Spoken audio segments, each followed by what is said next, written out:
People are weird, bro. People are weird. Like, if you fall out with a friend, see it as gaining their absence. Don't see it as you lose a friend. You're gaining their absence. Because at the end of the day, you don't know how they talk about you behind your back. You don't know what they say about you. You don't know how they feel about you. You don't know the thoughts they have about you. You don't know the whole picture. You don't know the bigger picture. So if you pray to God and you ask to remove all people that are not aligned with me and don't have the best interests, and remove all blockages and people that I don't need, and boom, so many people are falling out, especially like your closest friend, trust in God, trust in yourself. Because you don't have ears in that conversation that they had about you. You're not in their head about what they actually feel about you. They can smile in your face, they can do you so many favors, but you don't know if those favors are in good intentions. All the times that they offer help, you don't know if they're actually giving you help with good intentions. They might giving you help so they can throw it back at your face. Like, you remember the time I helped you with this and this? All I asked for you is to do this, but I did this and this for you. You can't do this one thing for me? People do that all the time. People are so transactional. It's crazy. Bro, I literally known people, right, that make it seem like they're cool with you, they kicking it with you, but behind closed doors, they hate your guts. They want to see you fall in life. They want to see you do so bad. They want you to see they want to see you do worse than how they're doing, but they want to keep you close so they can demolish you. People are crazy like that. People are really crazy like that. People wouldn't check on how you're doing. They pretend like you don't exist. But the moment you're doing good in something, the moment they see you improving in life or whatever, they see that you're doing well, then all of a sudden, oh, how you doing, bro? We should collab. We should do this and this together. Like, how you doing? How's everything going on? We should hang out, blah, blah, blah. We haven't kicked in a while. People are weird. People that never check up on you. They only text you or call you or pop up whenever they need something. When the moment you're not starting the conversation, you don't know them, they're not here, they're nowhere to be found. You feel like you watering dead plants. And if you are literally the only one that has to start the conversation for y'all to talk, you are watering dead plants. Let them go. Let them go. There's going to be friends out there that actually want to be around you, that actually celebrate whenever they hear your name, that actually want to hang out with you and want to see you do well. You got to let go of things to bring in the new. You're holding on to that friend, but God is telling you to let go of that dead weight so I can bring you a better friend. Trust in God and trust in yourself. People are weird as heck. Dude,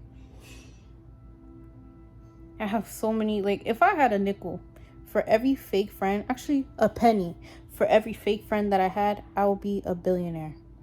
I don't understand why. I feel like I just attract shitty people for some reason, especially in my past. But right now, I barely got anybody around me, and I see it as a blessing, because I see it better to be alone than to be around people that are not genuine, than to be around people that don't mean you well, be around people that are negative. I'd rather be alone.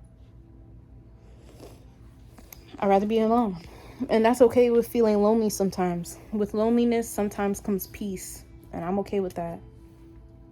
But yeah, like, I don't even know what story I should tell about a fake friend. Let's see. Okay, back in high school, right? It's my freshman year of high school. I was talking to my friend about how, like, oh, I never had a serious boyfriend. I want one.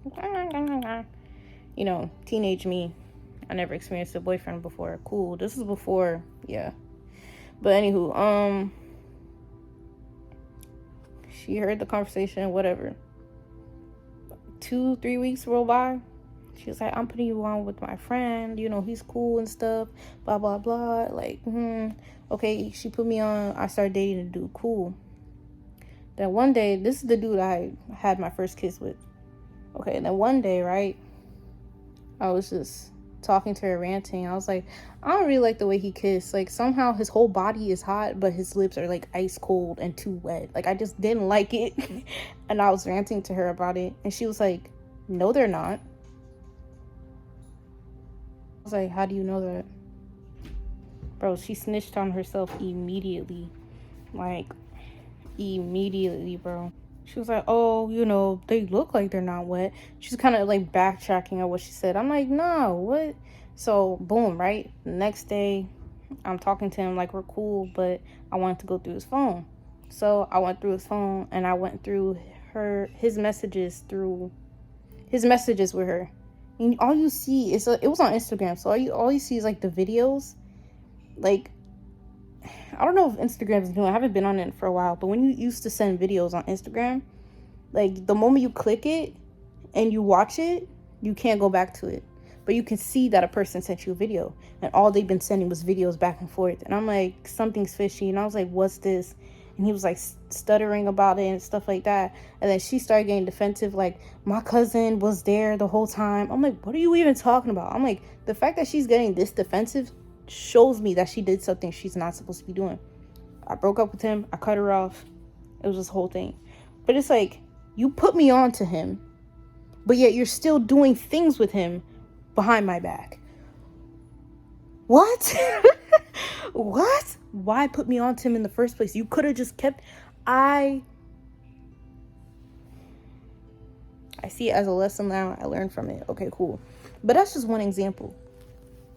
Okay, bro. So there was another one, right? This girl, I used to be cool with her, and then I cut her off. The reason why I cut her off, right? I was thinking about joining a sorority, right? Until God was like showing me, no, you don't. And something happened between the sorority, and it really pissed me off because I'm like, these women are horrible people. So I stopped. Then like my dad was telling me not to, so I'm like, okay, that's confirmation I shouldn't be doing this. But anywho, but I'm not knocking you if you do, by the way. To each their own.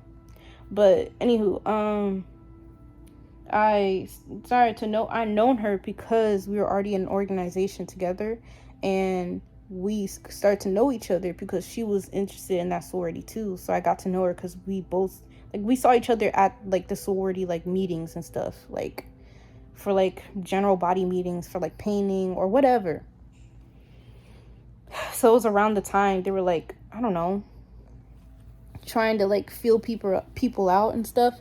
And we would update each other like, oh, you got an invite for this meeting, you got an invite for that meeting. So I'm like, okay, hey, you got the invite for this meeting? She's like, what meeting? I was like, uh-oh, but you didn't get an invite? She's like, no, what meeting? And I'm like, oh, what am I supposed to do? Like, I got an invite, you didn't. What am I supposed to be like? Never mind, and leave? Like, no, like so I showed her the invite. I'm like, yeah, this one. She's like, I didn't get it. She started blowing up, bro. She was like, what have I done? What did I do wrong? And then finally, right, she says, what makes you so special they pick you and not me? Shouldn't you be happy for me? I'm confused. Like, when she was getting invite, like, mind you, she would like tell me, hey, did you get an invite? And I'm like, no, I didn't for this meeting. Nah. And I would just be like, okay, let me be happy for her. Like, if she gets in, cool. If I don't, it's not my time. It's not in alignment. Rejection is protection. That's cool. I kept it pushing. But the moment it's my turn, you want to be like, what makes you so special? Why did they pick you over me? What? Girl, you're weird. Like, what? I can be happy for you, but you can't be happy for me? Cut her off immediately.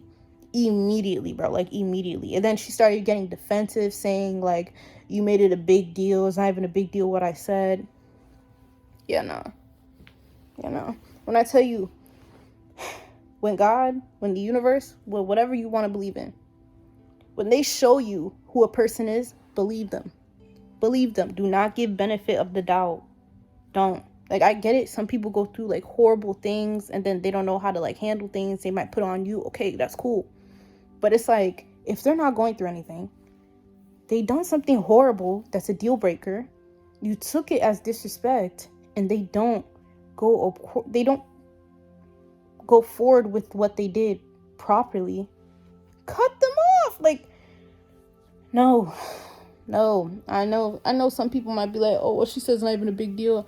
I don't care. It might not be a big deal to you, but to me, I'm not going to have a friend that's envious of me. I'm not going to be around a friend that's jealous of me. No.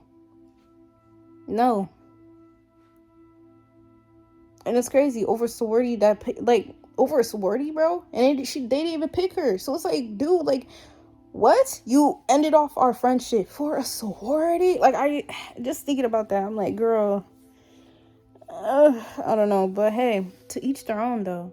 But it's like, it just shows, like, people are weird. People are weird. People would try to get close to you and act like they're like you're cool with you just to get enough information so they can go back to their homeboys or homegirls and talk about you. If you're talking to somebody and they're asking questions and it feels like they're a monitoring spirit, you feel like I shouldn't be answering these questions, or why they asking me so many questions like it's an interrogation? Lie or don't answer them, because you don't have to do anything. You don't got to do anything you don't want to. Because that's crazy as heck.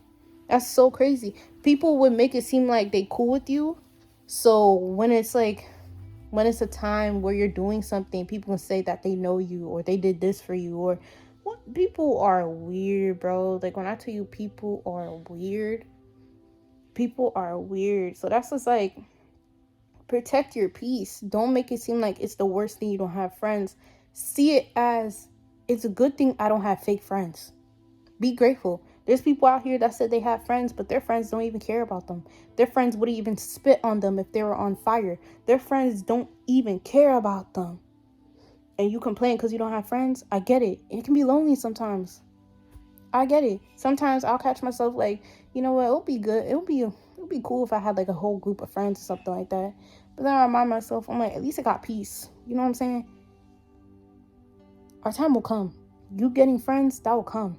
Me getting friends, that will come. But for right now, enjoy the peace that you got. There's friends that literally set people up. I thought this girl was my friend, right? Until I told her, like, yeah, this dude raped me. Like, that's what he did. And then a month later, I see that they're walking together to Popeyes. I'm like, what was that all about? She was like, well, he paid for me. Cut her off immediately. I'm like, I told you this man raped me, and you're taking free Popeyes from him? Yeah, no. Like, if that doesn't show, like, that person hates you, what there's no excuse. Like, if you call somebody your friend, just seeing the person that raped your friend, that should infuriate you. You should want to drop kick him. So the fact that he's not even getting you upset just proves that you have no loyalty, you don't care about me, and you have no integrity. And that's not who I value in a friend. That's not something I value in a friend. If you don't got at least those three things in a friend, I don't know you, bruh. Out the door. Because what? People are weird. People are so weird. Like, so if you're sitting here, you're like, I ain't got no friends. I ain't got nobody to call my own. Blah, blah, blah, blah, blah. It's okay. It's okay. Because, just thinking about this getting me mad, bro. Because it's like, people are so weird. They're so weird. Like, people give you compliments. Look at you up and down. And then go to their friends and be like, she thinks she all that. I don't know why she's trying so hard. She's not even that. She's not. Ew. Do something better. Play with your pussy or something. Like, damn. Like, just better things to do. If you sitting down and all you do is gossip about other people, that's gross. That's yucky. That's so gross. Like, be so for real. It's different if you're like, you heard what happened? Okay, cool. But if you're talking down on somebody, huh? You think people's ancestors are not going to hear you and then knock your head loose in the spiritual realm and beat your ass in there? They do. You ever realize, just peep this. You talk bad about a person, right? You gossip about somebody. A week later, something bad happens to you. You think it's just because of coincidence? No, it's their ancestors beating your ass in the spiritual realm because they bout theirs. They don't play about theirs. So now they're fighting you. It's real. That's why you don't be careful who you talk about. Like, it's real. Like, no, bro. Be for real. Because, people are weird. Let me wrap this up because I can go through a whole tangent about this, bro. Like, This is why I pray for people to heal, so they don't mess anybody up or like waste anybody else's time. Cause like, what? Be for real. But anywho, stay honest, stay authentic, and stay genuine. Reflection. Thanks for having time with Tati. I'm out.